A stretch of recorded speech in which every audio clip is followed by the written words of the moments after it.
So today is winterizing day, and I finally got it all figured out. I've had to start over a couple of times and drain the tanks, but I have this figured out now. The first thing to do when you're going to winterize your tanks is come in here, make sure your battery's turned on and your inverter's turned on over here. The second thing you do is come down here to below the driver's side bed and turn, this is hard to get to, turn this black knob perpendicular to the water lines. Turn that off so you don't have water flowing between your interior and your exterior tanks. This helps you isolate the tanks so that you can work on one at a time. In the summertime, both knobs can be parallel to the water line so that the water lines can flow. You don't even need to touch that black one during the summertime. But when it comes to winterizing, it's just much easier to be able to isolate the tanks to know which one you've winterized and which one still needs to be winterized. And so right now the red handle is set perpendicular, so I'm working only with the interior tank. The exterior tank has been turned off. I've already done the exterior tank. Let me go out there and show you how to drain the exterior tank. So we're on the driver's side of the RV now. And it's really nice having an RV that's got two tanks. The exterior tank is, I've seen conflicting reports, is 15 or 20 gallons. The interior tank is 10 gallons. So you got 25, 30 gallons that you can travel with in the summertime, which is nice. So to drain the exterior tank, you come down here beside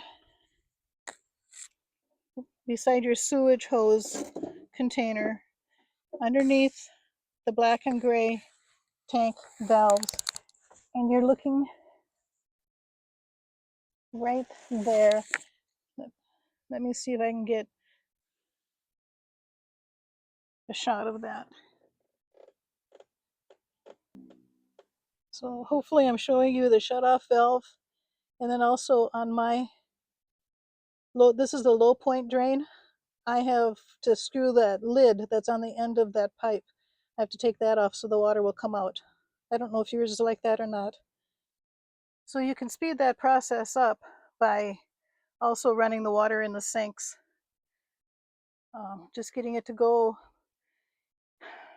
into the gray tank. What you're doing, you're running it out of the exterior tank and it's going into the gray tank, and but also it's also at the same time being dumped out of the low point drain. So you drain the exterior water tank, and then you come in here and you flip the red handled valve so that it's perpendicular so that you can start working on the interior tank. Now the interior tank doesn't have a low point drain, so the only way you can drain that freshwater tank is by running it in the sink. And you can turn on both sinks, the bathroom and the kitchen, or you can go out to the city water connection,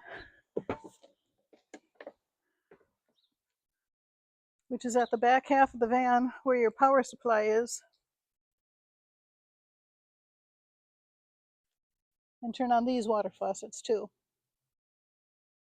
So you drain that tank, and you drain both tanks.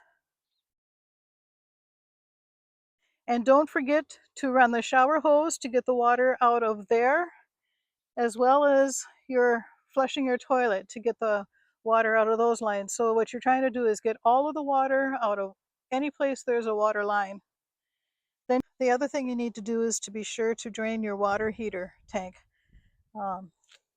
Just open this, turn it sideways, and get the lid off.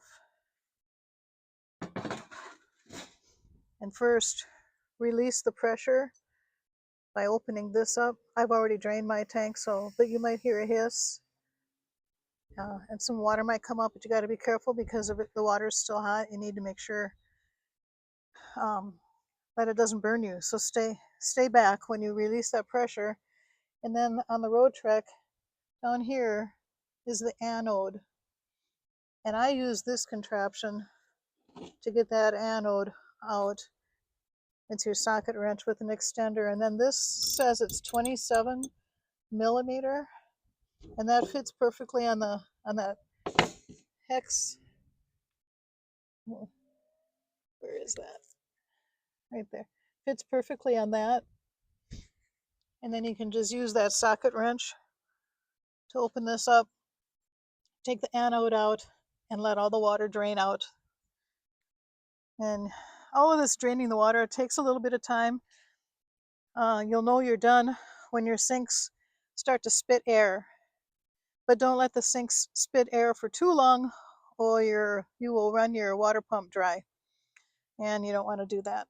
So once you get the anode out and all the water is done draining, make sure your anode isn't too thin or too corroded. Some people replace them every year. I usually go every other year or so. And so then after all the water is drained out and no longer running from any of these spots anymore, then you put the anode back in and tighten it up with your sockets. And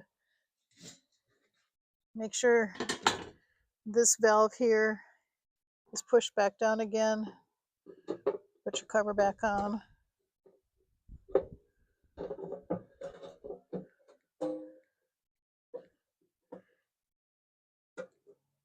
There. And then you got to go inside and put the water heater in bypass position. So I'll show you how to do that next. Okay, now we are under the sink in the kitchen. And this is the water heater bypass system. And you can see 3 knobs here. Let me get my hands working. Okay, one is here, one is here, up on top, and one is over here. And what you need to do to have this in the winter position is to have all of them actually going horizontally. This one now is perpendicular to this water line. This one is perpendicular to this water line. And this one is in line with that water line, which means that the bottom 2 have closed off the water flow to the water heater, and the top one is in line so that water will flow through there and nothing will go into the water heater, because you don't want to get antifreeze in the water heater if at all. That wouldn't be good. Okay, so that's that part.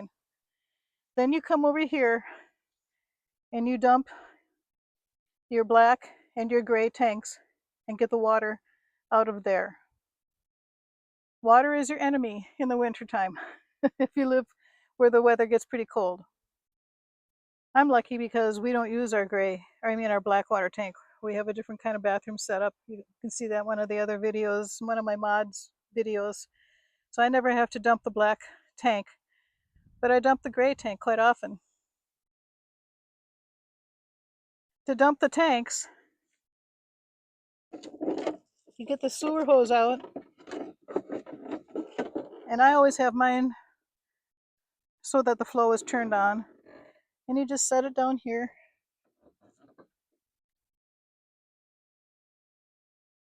And you pull this handle out, and then you come up here to the door, you push this pump in. That's the macerator pump. That's what dumps, that's your pump for your gray and black tanks. So if there's any reason for having a Roadtrek, this sewer system hose is it. It's so easy, and it's attached, and it's not the dirty job that it is with other RVs. Another reason for the Roadtrek is that when you fill the tanks, it's gravity flow, which is so nice. So right here, you pull this plug out, and that's where you put your water in if you're putting water in during the summertime when you're getting ready to go out for your adventures in the summer. Or that's where you put your antifreeze then. You dump the antifreeze in there, and that's how you get water into your exterior tank. After putting, so you've drained, let's say you've drained the water now out of your exterior tank. And so now you might as well put the antifreeze in and have this tank all taken care of. So the water is all out. You've got the battery turned on. You got the inverter turned on back there in your control panel. You've dumped 1 or 2 gallons of antifreeze, RV antifreeze, into the exterior tank. And then you go to your sinks and you turn on the cold water tap and then the hot water tap. And you go to the bathroom and you turn on the cold water tap and the hot water tap and the shower head and flush the toilet. And you run all of these until you see pink antifreeze coming out. And then you go to the back to the city water connection and turn on the cold water tap until you see pink antifreeze, and then the hot water tap until you see pink antifreeze. And now your RV is winterized while in summer mode. That means the exterior tank has been drained and winterized. So next, now you need to do the interior tank. Winterize that one and drain it first. So you come down here, and this is why you have the black handle already set perpendicular, because now you know nothing's going to be affecting your exterior tank. Now you're working only with the interior tank. And you pull that red handle up so it's perpendicular, and that isolates the exterior tank from the interior tank. In order to drain the interior tank, you have to run the water into the sinks, flush the toilet, go to the city water connection, run the water there, run it until it's empty. Have your water pump on and just run it until it's empty. Don't let the water pump run too long, or you'll get air into the water pump and then you have a kind of a hassle in order to get it primed again.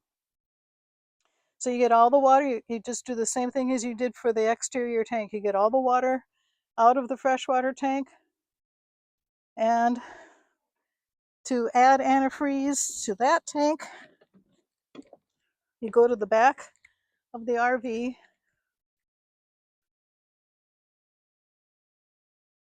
Here's the plug for this one. Pull that out. And I should also mention that you need to have one of these contraptions. This is just a funnel with a piece of water hose tied together with electrical tape. And you use this contraption for anytime you have to put anything in both tanks, your antifreeze or water. If you fill it this way, you can use your city water connection to fill your tanks too. But if you're filling like this, using the gravity flow, you just put that under the hose in the hole there, hold this up so it's cupped somewhat, and then now you dump your gallon or 2 of antifreeze. I actually found I kind of needed 2 gallons, because by the time you run 2 gallons in each tank, because by the time you run your antifreeze through all the lines, 1 gallon keeps it too close and the water pump doesn't stay primed. So I've been adding 2 gallons of water or antifreeze to each tank, and then I don't lose the prime on my water pump, and I can flush the antifreeze through the hot and the cold first water faucets, then the hot, go to the bathroom, run the antifreeze through the cold water faucet in the bathroom sink, then the hot water. Don't forget the shower head, don't forget the toilet, and come outside and run your city water connection cold and hot. So you do exactly the same process for the interior tank as you do for the exterior tank. You drain it, you add the antifreeze, you run the faucets, every faucet, everybody forgets the toilet and the shower head. And then at the very last thing, well, second to last thing for me, I come out here and I drain the gray water tank, because I think I might have forgotten to say this. As when you drain the tanks of water, you need to also run the sinks a little bit and get the water out of those sinks. And then you add the antifreeze, and then as you test the antifreeze in the lines, you're going to get more water coming out of those sinks. So what you end up with is a mixture of water and antifreeze in your gray water tank. And if you have winterized your toilet, you're also getting water and antifreeze in your black water tank. So after I've drained everything, I've added the antifreeze, I've run the antifreeze through all of the sinks, all the faucets, including the shower and the toilet. Then I come and I empty the black tank and the gray tank and get water out of there. And then in my kitchen, I don't want to use the sink now during the winter time. So I have a container in the sink. And when I was testing the faucets, now I've got some antifreeze in that container. And I'm just going to dump it down this sink. And now I'll have a little bit of antifreeze in my gray water tank, which is what I want, because I want to protect that too. There's going to be water residue. Just dump it down so it goes in the tank, gray tank. And then you go around with a paper towel, wipe out the sinks, wipe out the toilet, wipe out the container, shut everything up, turn off your inverter, turn off your battery, and you're done. And now you don't touch, as long as you're winterized, you don't touch these levers under here until spring, when you're ready to de-winterize. So hopefully this explains things for you. I'll also put a step-by-step instructions in the description of the video, so that you can copy and paste them and print them out if it's easier for you. But the main thing was figuring out what they called a three-way valve for the freshwater tanks, because to me it was only a two-way valve. When you add the black valve, then it becomes a three-way valve, but I guess I'm too literal to understand exactly what they meant. So it's a nice fall day here. We're very lucky. When I'm recording this, it's mid-October in Minnesota, and we're at 70 degrees today. Leaves are turning. Fall in Minnesota is absolutely gorgeous, and especially when it's nice weather like this. So with that, I'll sign off. Hopefully this video is helpful for you. Hopefully you don't have as many headaches trying to figure it out as I did. And thanks for watching, everybody. Bye-bye.